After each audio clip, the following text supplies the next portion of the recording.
What is up, cuties? So we're back at it again with some more enlisted. Um, let's finish up that podcast while we're going at it.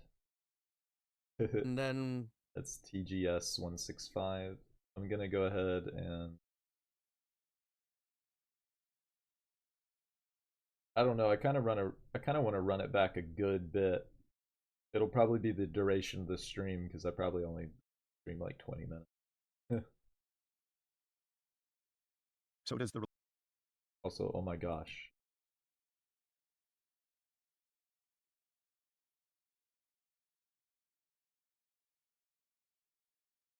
Frankly out actually. Cool too. Hell yeah, bro. Anyway.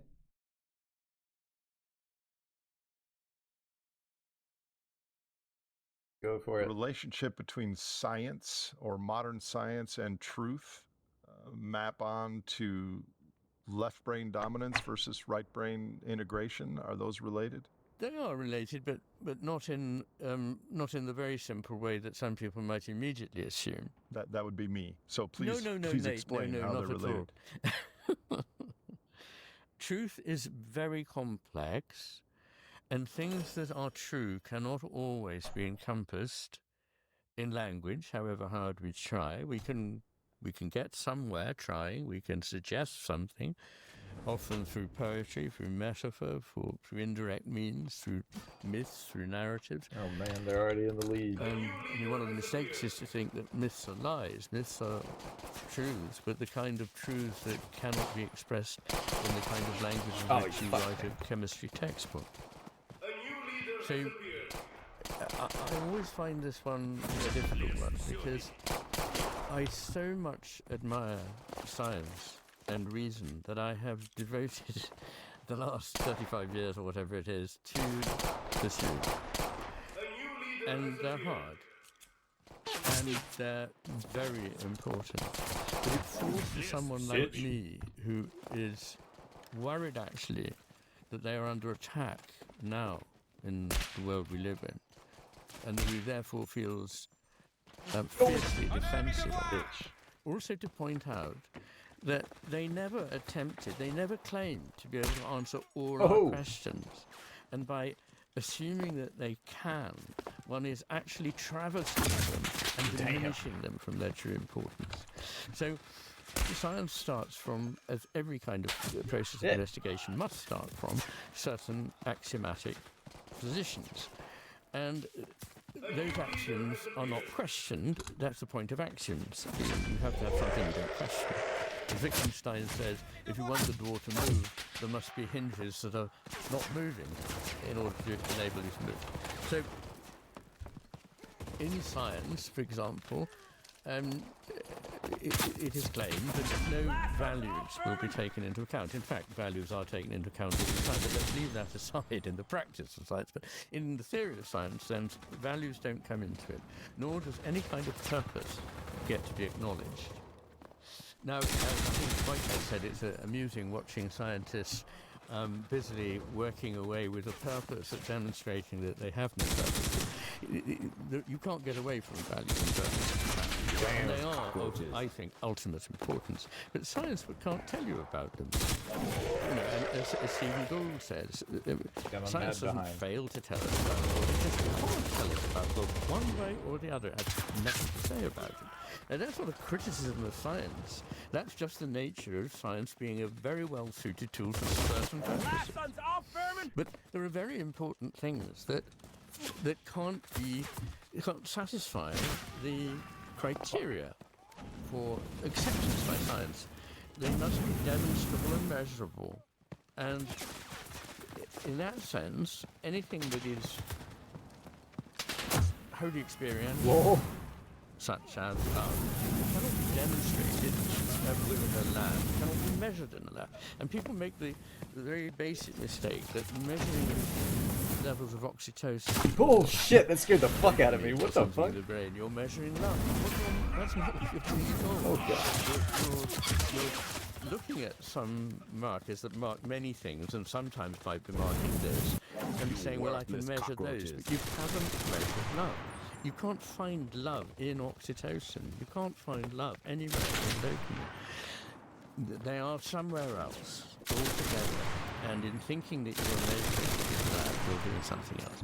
When I said this on a podcast of Alex O'Connor, who I think has an audience that seems of unreformed reductionist materialists, the sort of comments, oh, he's pleading for the God of the gaps. I'm not pleading for the God of the gaps. I'm just saying there are certain things that are definitely real. I can tell you love is real, and many other people will tell you love is real.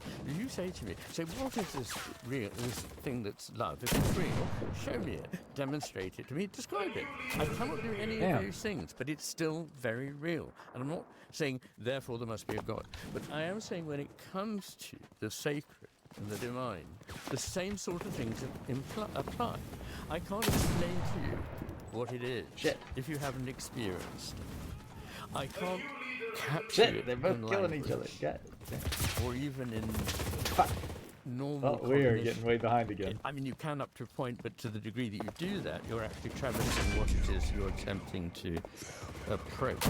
So I hope that I've made enough. I can say a lot more, but I mean, the point I'm making is that truth is of many kinds, and it isn't just the kind that can be demonstrated in science, nor are things that reason cannot reach irrational. You know, music is not irrational. It's terribly real, it's very moving and important, and my life would be very impoverished without it. It's not irrational. It just isn't encompassed by reason. It is supra-rational. Now, lots of things that we value, just about everything that makes life worth living, is supra-rational. I was so wrong. Friendship, love, sex, worship, awe, wonder, beauty, nature, painting, architecture, ritual, you name it. All these things that are so rich in meaning and so important, but they don't have that, fully stated language. So, given what you just said, and earlier you said that truth is asymptotic, is it true that everyone has their own truth, irrespective of science? No, that's ridiculous. I mean, don't get me wrong. I mean, if somebody says, my truth about this person is that he or she is whatever, and you say they're somebody different. I don't say that people can't see a person in different ways, or even see an experience in different ways. That's right. But the idea that you can just make up truth is appalling. And if there was any credence given to this, we would be incapable of either speaking or acting, because there'd be no point in saying anything, because it would be neither truer nor less true than anything else that could be said.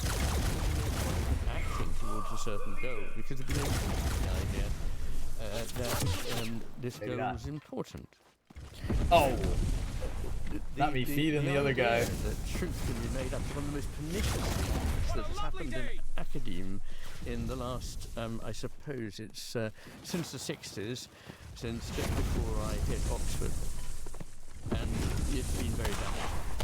So are things like E equals mc squared and a barrel of oil has 5.7 million British thermal units, are those science or truth? Well, they're scientific truth.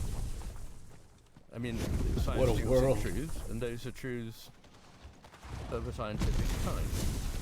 And you know, science has its truth. It's no good. And now it's under a double assault from sloppy postmodernism, like sort of, oh well, you know, 2 and 2 might be 4, but you know, I might think it was 17. Why can't I be right? Well, because you're stupid. You're wrong. Numbers have the qualities they have, and saying that in a different base of arithmetic the answer will be fine is to completely cheat, because it's just saying you're going to do arithmetic in a different way and the answer 5 is something different. So, no, there are things that are clearly true, but there are also things that Damn, are that more fucker caught up complicated quick. and about which there are different strands of truth, and I don't claim that I've seen all of them. I mean, my easiest way of thinking about this is with music. That's Damn, why he's I already on the begin end. the matter with with things with a fairly long disposition on perhaps 20 pages. Not that long. We can read it in an hour. About what I think reality is, Oh, what I'm I at the think end. truth is. And I don't think it's all There made he up is. by me, but on the other hand, I No. don't think that I That take bastard. no part in it at all. And it is an That was a encounter. close It's an one. That was a encounter really- between the life that Really, even match. Oh man, just an XP boost. Son of a bitch. Yeah, he was... How did he get 53? What? Well, that was a good 8-minute match. You can get 6 chests per day. I didn't realize that. I've been lacking. I've only been doing like 3 a day. Let me check the chords, see if any of my...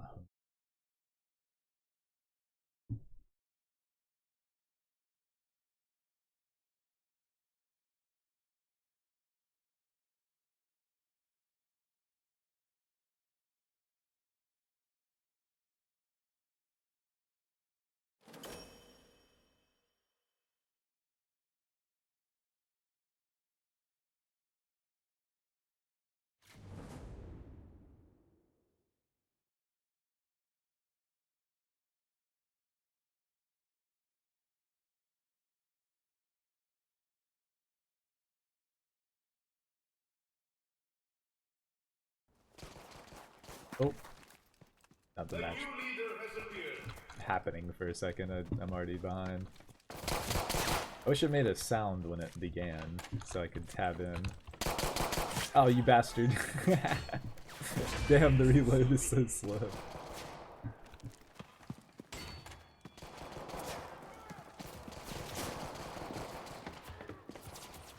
Damn. This map isn't bad, but I don't really like it too much. Oh shit. Fuck me.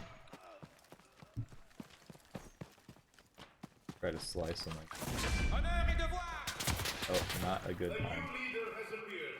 Yeah, I think we're toast on this one. I don't think we're...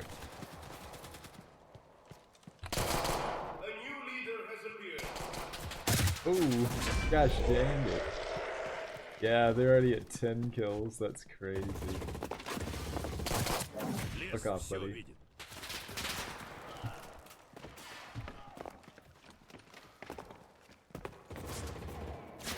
Ow.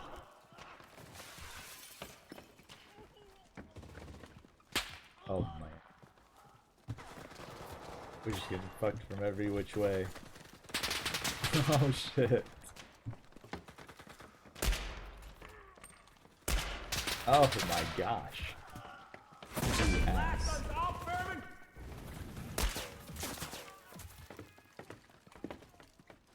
I never started the podcast back up.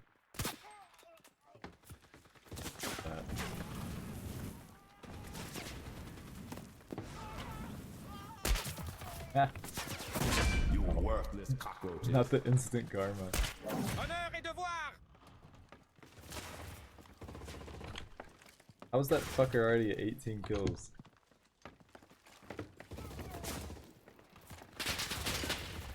What does he know that I don't?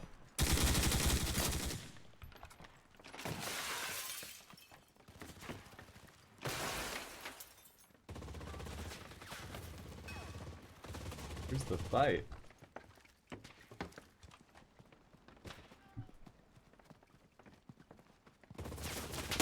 Fucking hell. Fucking shit. Alright. that is in me and the life that is in whatever it is out there, between the part of consciousness that is interior to myself and the field of consciousness, which I believe is the ground of everything that is not included in my temporary consciousness. There is a coming together of things. It's not that there just is stuff out there and we receive it in the way that a photographic plate does, nor is it made up by us in here. But if you take a piece of music, there are different performances of it, and some will be truer to the music and some less. And on the whole, when people say this is a profound and true performance of this piece of music, most people who know what they're talking about will tend to agree. There'll be largely agreement that it is a brilliant, a heroic, a beautiful understanding. And you can't just make it up. It's like, I give the example, I used to be a literary critic, and okay, people see different things in works of literature, but I can take a different stance on Hamlet from other people. But one thing I can't say is that it's a critique of peasant life in Azerbaijan in the 11th century. It just isn't, mate. And if you say so, you're wrong. So, I mean, the fact that there isn't one crystal clear truth doesn't mean there isn't truth. Bloody is. And the question is, how close to it can you get? So I know you do a lot of podcasts, and I think you're writing a short book or something like that. But do you have conversations like this outside of the Wing podcast? Do you have a men's group on the Isle of Skye where you get together and think about these gnarly and important questions? No, I don't. You worthless cockroaches. No, I don't. For these things, I have in conversation with friends from time to time. But no, it's interesting, isn't it? I suppose there's a lot of interior dialogue, and I also think that very often the pressure. All right. Once again, is damaging. Holy shit. And it may be that in the long run you do have an answer to the question. Oh! But the immediate answer Another is not one! the best answer. They so sweet to me. Yeah, Oh, I think I've said this before, Look at that, I'm in if I second have. place now. That guy's still One of the things I'm now in most ahead, grateful though. for in my life is the fallow periods when I thought I'm not doing anything. Because it was during those periods that I was actually creating the things that later I took on dictation, as it were. So as a neuroscientist, psychiatrist, can you explain why that happened? What's going on in the brain that fallow led to productivity or creativity? Well, to be a little bit reductive, Damn. what is necessary is Smart to spot. keep possibilities open. Here I need, it's not reductive really when you read the full story at the Hemispheres, but it can sound it Slow. in sound bites when I say things like this. But the What? is I'm always pissed. trying to close things down to a certainty because it needs to act, and it needs to act quickly, and it wants a definite outcome, and it knows what that is, and it's going for it. That, unfortunately, writ large, has become our modus operandi in everything in the modern West, and it's one of the reasons we're intensively screwed up. The right hemisphere, which literally Oh tends shit. better, What the hell? perceives What the better, fuck? makes All better right. judgments about what it is it's perceived. It is more intelligent, cognitively, emotionally, and socially, and it is more creative in the way it uses what is going on in its awareness. The right hemisphere is trying to do the opposite. It's trying to say, this is why Ramachandran calls the right hemisphere the devil's advocate. It might be that before you close it all down into what you think you so cleverly know, so it could be something different. This is rather like my question that I've been banging away at during this interview neck with and you neck. about people asking themselves the question, what am I missing here? So fallowness gives you iterations of the left and right interacting with each other over time. Narrowness of focus means that you won't see things except under the spotlight, as it were. You know, it's like the story of the man who's found looking for his wallet, and he's looking under the light and he can't find it. And somebody said, "Where do you drop it?" And he said, "Well, over there." And they said, "Well, why are you looking here?" Because that's where the light is. And you know, that is the way we are now. Is that the left hemisphere has a spotlight, And that's the bit that we're very aware of. And we're frantically looking and we can't find it. Well, the answer is look outside of where the spotlight is. Now, to do this, you definitely need to switch off that eager grasping of, yeah, I got it. I've got a name for it. I've got a category for it. I know how that fits in my system. Damn. All those things are That's a close one. not very smart, intellectually speaking, and they will lead to the wrong answers. What you need to do is to be more agnostic. And, I mean, just literally in terms of the structure of the left and right hemisphere, the left hemisphere has many more tightly Damn, that was close. self-involved nodes. And the right hemisphere has much better transhemispheric, across the whole hemisphere connections, white matter connections. It tends to think broadly. It tends to make connections that are broad. It tends to see the bigger picture. The left hemisphere has lost all this already because it's so sat on having an answer now. Come on, tell me what it is. I don't even care whether it's right or wrong. I'm just going to go for it.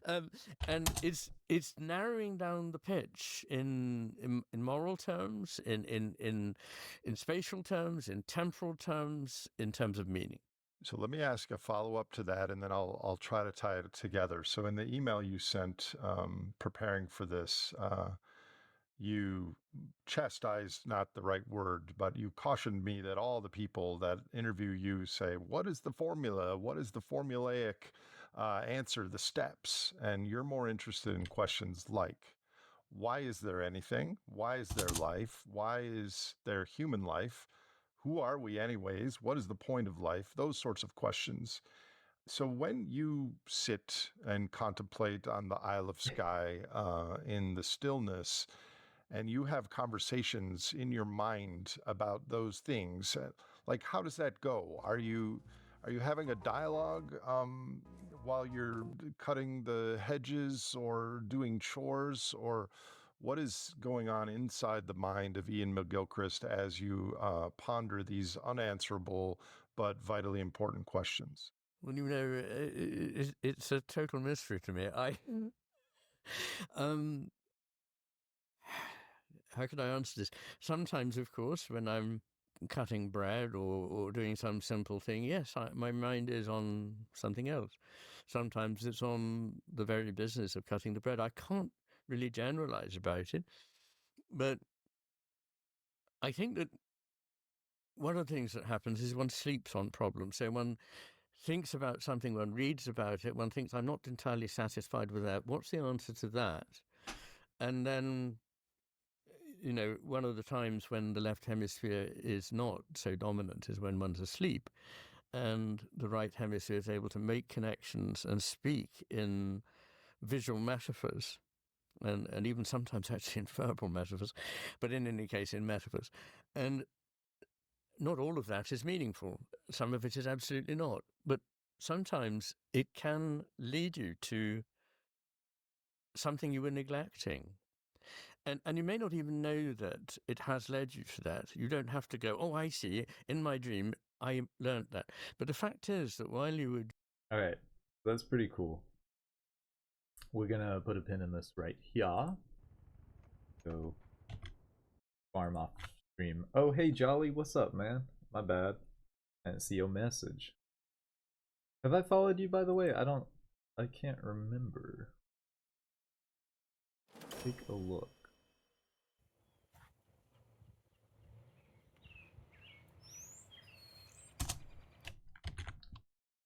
And then we'll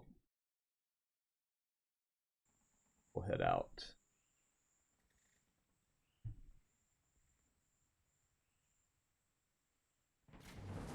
A new leader has appeared.